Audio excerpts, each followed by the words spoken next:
കൺമണിയുടെ latest promo റിവ്യൂയിലേക്ക് എല്ലാവർക്കും സ്വാഗതം. അങ്ങനെ കൺമണിയെ ഇനി ഒരിക്കലും തോൽപ്പിക്കാൻ പറ്റില്ല എന്നുള്ള കാര്യം ബലരാമനും സുമിത്രയ്ക്കും എല്ലാവർക്കും മനസ്സിലാകുന്നു. അതുകൊണ്ട് തന്നെ സുമിത്ര ബലരാമനോടായിട്ട് പൊട്ടിത്തെറിച്ചുകൊണ്ട് പറയുന്നുണ്ട്, എടാ 10 ലക്ഷം രൂപ കൊടുത്തിട്ട് അവളുടെ കണ്ണിൽ പൊടിയിട്ട് അവളെ ഇങ്ങോട്ട് കൊണ്ടുവരാമെന്ന് തെറ്റിദ്ധരിച്ചിട്ടാണ് ഞാൻ അങ്ങോട്ട് പോയത്. പക്ഷെ കണ്ടില്ലേ, അവളുടെ ഏട്ടൻ തന്നെ ആ 10 ലക്ഷം രൂപ മടക്കി തന്നിരിക്കുകയാണ്. ഇതിൻ്റെയൊക്കെ അർത്ഥം എന്താ? അവളെ നമുക്ക് കിട്ടില്ല എന്നല്ലേ? പിന്നെ ആ സാഗറിൻ്റെ വീട്ടിലെ ഓരോരുത്തരെയും നമ്മൾ കൊല്ലാൻ നോക്കുന്നുണ്ട്. പക്ഷേ അതിന് തടസ്സമായിട്ട് നിൽക്കുന്നത് ആ പെണ്ണാണ് കൺമണി. സത്യത്തിൽ അവളെ തോൽപ്പിക്കാൻ പറ്റില്ല എന്ന കാര്യം നമുക്ക് മനസ്സിലായി കഴിഞ്ഞു. അതുകൊണ്ടാണല്ലോ നീയും ഇപ്പോൾ നിസ്സഹനായിട്ട് നിൽക്കുന്നത്. എനിക്കിതെന്തായാലും സഹിക്കാനായിട്ട് പറ്റില്ല എന്നൊക്കെ ബലരാമനോട് പൊട്ടിത്തെറിച്ചുകൊണ്ട് സുമിത്ര പറയുന്നുണ്ട്. എന്തായാലും അവൾ ആ കൺമണിയെ തോൽപ്പിക്കാൻ പറ്റൂടാ. ആ സമയത്ത് ബലരാമന് അമ്മയുടെ മുന്നിൽ താൻ ചെറുതായി പോകുന്ന പോലെയൊക്കെ തോന്നുകയാണ്. കാരണം ഒരു ചെറിയൊരു പെൺകുട്ടിയാണ് തനിക്ക് തോൽപ്പിക്കാൻ കഴിയാത്തത്. എന്നിട്ട് പറയുന്നുണ്ട്, അമ്മ പേടിക്കണ്ട, നോക്കിക്കോ, ഞാൻ ഉറപ്പായിട്ടും അവളുടെ കണ്ണ് വെട്ടിച്ച് സാഗറിൻ്റെ കുടുംബത്തെ മുഴുവൻ തകർക്കും എന്ന് പറയുമ്പോൾ ഇതൊക്കെ നീ വെറും വാക്ക് പറയുന്നതാടാ, നിനക്കൊരു ചുക്കും ചെയ്യാൻ കഴിയില്ല എന്നൊക്കെ അവർ വാദിക്കുകയും ചെയ്യുന്നുണ്ട്.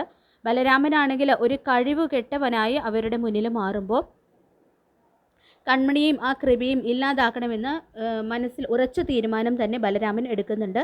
കൺമണി വീട്ടിലില്ലാത്തത് കൊണ്ട് തന്നെ ധനലക്ഷ്മി എപ്പോഴും ശ്രീനിവാസനെ ശല്യപ്പെടുത്തുകയാണ് കേട്ടോ. ധനലക്ഷ്മി ശ്രീനിയോട് പറയുന്നുണ്ട്, നിങ്ങൾ കൺമണിയെ BR ഗ്രൂപ്പിൽ ജോയിൻ ചെയ്യിക്കണം. അങ്ങനെ അവൾ ജോയിൻ ചെയ്താൽ എൻ്റെ മനോജേട്ടന് പ്രമോഷനോട് ജോലി കിട്ടും എന്നൊക്കെ പറയുന്നുണ്ട്. അപ്പോൾ ഇത് കേട്ട് അമ്മായിമാർ വരികയാണ്. എന്നിട്ട് ചോദിക്കുന്നുണ്ട്, ഓഹോ, ഇതാണോ നിൻ്റെ മനസ്സിലിരിപ്പ്? ഒരിക്കലും നടക്കാൻ പോകുന്നില്ല. ബലരാമിന് വേണ്ടി കൺമണിയെ കൊടുക്കാൻ ഞങ്ങൾ ഒരു കാരണവശാലും സമ്മതിക്കില്ല. കൺമണി അലിഗ ഡിസൈൻ്റെ സ്വത്താണ്. അതുകൊണ്ട് നിൻ്റെ മോഹങ്ങൾ ഒരിക്കലും നടക്കാൻ ഞങ്ങൾ സമ്മതിക്കില്ലടി എന്ന് പറഞ്ഞിട്ട് അവർ ഭീഷണിപ്പെടുത്തുകയാണ്. എന്തായാലും ഇപ്പോൾ തൻ്റെ എതിരാളി ശ്രീനിയോ കൺമണിയോ അല്ല, അത് അമ്മായിമാർ ആണെന്നുള്ള കാര്യം ധനലക്ഷ്മി ഞെട്ടലോടെ തിരിച്ചറിയുന്നുണ്ട്. ഇതേസമയം കൺമണിക്ക് അറിയാം, അജ്ഞാത പെൺകുട്ടി വിളിച്ചു പറഞ്ഞതനുസരിച്ച് കൃപയ്ക്കും കൺമണിക്കും അപകടം നടക്കാൻ പോകുന്നു എന്നുള്ള കാര്യം. അപ്പോൾ താൻ വേണം അവരെ സംരക്ഷിക്കാൻ എന്നുള്ള കാര്യവും രാത്രിയിൽ കൺമണി ഇങ്ങനെ റൂമിൽ കിടക്കുകയാണ് കേട്ടോ. ഇതേസമയം വാതിലിൽ ആരോ ചെറുതായിട്ട് മുട്ടിയതുപോലെ കൺമണിക്ക് തോന്നുന്നുണ്ട്. ആരോ വാതിലിൻ്റെ ഓടാമ്പൽ ഇളക്കുന്ന ശബ്ദമോ കേൾക്കുന്നുണ്ട് കേട്ടോ. അപ്പോൾ പെട്ടെന്ന് തന്നെ കൺമണി എഴുന്നേൽക്കാണ്.